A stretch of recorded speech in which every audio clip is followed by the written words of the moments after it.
У дедушки Димаша был день рождения. Это радостное событие, конечно же, было отмечено в кругу большой семьи Айтбаевых. Мы выражаем наше восхищение личностными качествами дедушки Димаша. Он, безусловно, образец для его детей, его внуков и для нас, для всех. Дедушка Димаша дал прекрасное воспитание детям и внукам. И самое немаловажное, то, что дедушка передал своим детям и внукам огромную любовь своего народа. Мы поздравляем дедушку Димаша с днем рождения.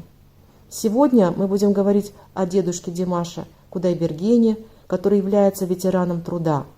Долгое время он работал в Мугалжарском районе директором совхоза, затем директором профтехучилища. А еще мы будем говорить о том, почему наш сегодняшний выпуск мы назвали «Дед, дедуля, Аташка, папа», потому что все сказанное в адрес деда Димаша будет направлено нашим дедушкам. Подписывайтесь, пожалуйста, дорогие друзья, и при этом не забывайте ставить свои лайки. Наверное, наше видео сегодня, как, впрочем, и всегда, будет иметь некий неоднозначный резонанс. Отчасти данная передача будет ответом на видео других блогеров о феномене Димаша, о том, почему репертуар Димаша, несомненно, наполнен казахскими песнями. У нас работает Patreon, в нем есть множество предложений по разработке материала вместе со мной, дорогие мои зрители. Да, теперь и вы можете стать непосредственными участниками и даже ведущими нашего канала. Вроде бы мы все сказали, ни о чем не забыли. Слушайте, смотрите, поехали. Кто-то называет своего дедушку дед, дедуля, кто-то Аташка, а кто-то папа. Как это делает Димаш. Почему некоторые внуки называют своего дедушку папой? В силу разных обстоятельств. В семье Айтбаевых внук Димаш называет своего дедушку папой. Мы уже говорили в предыдущих передачах, что существует такая традиция в казахском народе, когда семья молодых отдает своего первенца на воспитание семье старшего поколения. В семье старшего поколения такие дети вырастают особенными, потому что старшее поколение реализовывает то, что не смогло когда-то передать при воспитании своим детям. В силу, например, таких обстоятельств, как занятость на работе, частое отсутствие дома. Внуки в больших семьях вырастают в итоге более подготовленными, нежели в семьях родителей. Санкт-Петербургский университет приводил ряд исследований об этом. Они подтвердили, что внуки растут не только в заботе, в счастье, радости, но и постоянном общении, уже с умудренным взглядом на жизнь со своими бабушками и дедушками. Что же дальше? А дальше то, что Димаш примерно с 10-летнего возраста растет в одной большой семье вместе со своими родителями, братьями, сестрами. Многопоколенные семьи – это семьи, где дети растут в атмосфере традиционных и современных устоев, где перекликается забота и воспитание старшего поколения с современным видением жизненных принципов младшего поколения. О каких жизненных принципах мы говорим? Вот один из примеров из семьи Айтбаевых. В современное время больших технологий, сверхактивности, быстрого ритма жизни большое значение имеет концентрация внимания, собранность, мобилизация сил в профессиональной деятельности Димаша. Канат Айтбаев, Агатай, так называет Димаш своего папу, вырабатывает все эти качества постоянно с сыном. Ведь Канат Айтбаев не только папа, но еще и продюсер Димаша. Он понимает, что сын – большой артист, и такие качества, как стрессоустойчивость, необходимы Димашу. Он говорит, сын активно занимается спортом, но петь, тренировать голосовые мышцы – это сложный процесс. Очень нелегкий труд. Мы, конечно, всегда поддерживаем его. Я советую ему перед любым выступлением приводить чувства в порядок и быть как сжатый кулак. А вот что говорил Канат Айтбаев при подготовке к следующему этапу конкурса «Сингер-2017», который состоял из 13 этапов на протяжении 4 месяцев. Конкурс проходил в Китае. После каждого выступления определяется песня, дается новое задание. В течение нескольких дней ведется подготовка к номеру. Если это известная песня, то ее надо писать в своей интерпретации, надо успеть аранжироваться, также успеть переложить на партитуры. Это огромный, колоссальный труд, большой стресс. Поэтому, если он поет в субботу, то узнает об этом в понедельник, пишет папа Димаша. Димаш выдержал все этапы этого сложного конкурса. Димаш триумфально лидировал из этапа в этап и занял 2-е место, потому что рядом с ним всегда находился его папа Канат. В большой семье всегда поддерживаются традиции и связь поколений, как это и в семье Айтпаевых. Вот что говорит Канат Айтпаев о своих родителях. «Родители – наше все. Без поддержки наших родителей, дедушки и бабушки Димаша, мы никуда. Благодаря им у нас есть все это. Прежде чем что-то сделать, совет спрашиваю у отца. Мы запросто можем позволить себе уехать в командировки, по делам. Знаем, дома с детьми остаются родители. Значит, все будет хорошо. Многие пытаются понять феномен Димаша, в чем его суть. Некоторые фанаты Димаша специально посетили город, родные места, учебные заведения, там, где учился Димаш. Но до сих пор для многих загадка, в чем же суть феномена Димаша.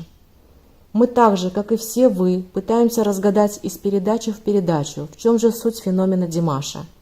Сразу оговоримся. Если у вас есть материал, который дополнит нас, то мы будем очень рады этому. Пишите, пожалуйста, все ваши комментарии под видео. Феномен Димаша заключается в первую очередь в его сильнейшей связи с корнями казахского народа. В первую очередь эта связь проявляется через воспитание. В воспитании огромную первостепенную роль играет дедушка. Ведь в его воспитательном процессе мы видим передачу ценностей, культуру, традиций казахского народа от старшего к среднему, от среднего к младшему поколению. Дедушка – это не просто прародитель, дедушка – это сердце семьи.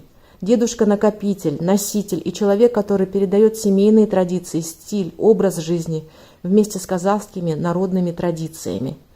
Мы уже говорили о том, что для казаха семья – это как микрокосмос, в котором генерируются и транслируются культурно-нравственные ценности потомкам.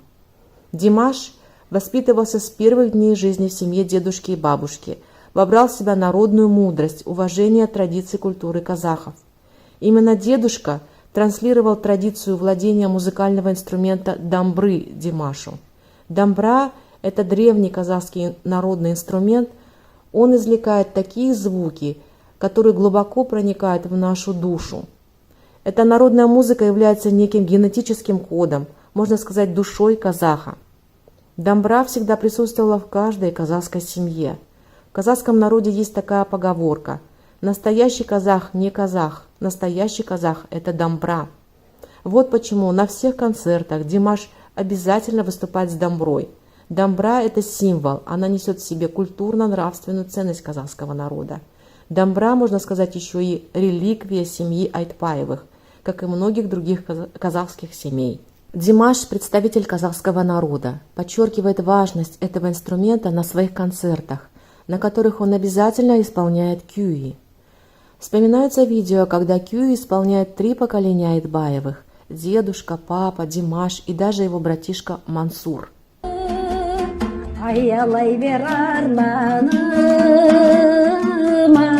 аялай бер сандуғашса сайрағым, көктемдерге бір барып шақырады біздерді, көп орайбен шақырады.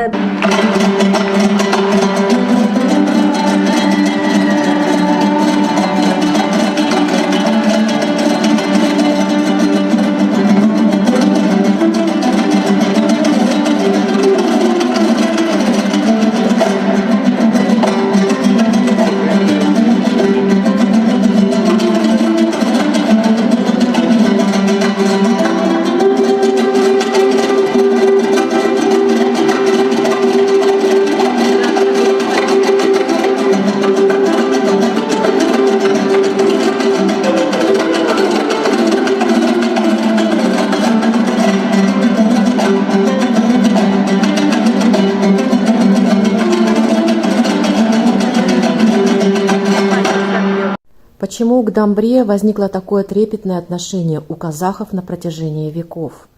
Все великие известные композиторы кюйши, Курмангазы, Дина Нурпиисова, Джамбул Джабаев и многие другие, исполнение которых было виртуозным, через музыкальный инструмент дамбру передавали социальные ценности, культуру казахского народа. Кюи выражали музыку в разных интонациях, в которой было мироощущение, мировосприятие, настроение народа.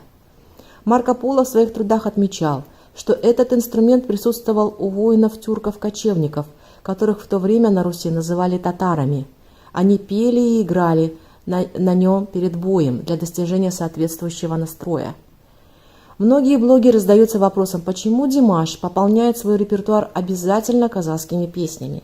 Ведь Димаш, как яркий артист с уникальным голосом, уже достаточно узнаваем во всем мире. Он поет на международных английском и русском языках. Зачем добавлять колоритную казахскую музыку в свой репертуар? Язык и домбра – это душа народа. Не играть на домбре или не петь казахские песни – это значит не донести культуру своего народа. Вот, например, присмотритесь, как Димаш исполняет на домбре казахский кюй «Адай».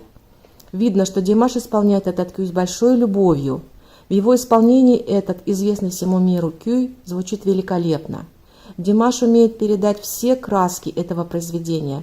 Этот кюй достаточно тяжел в исполнении.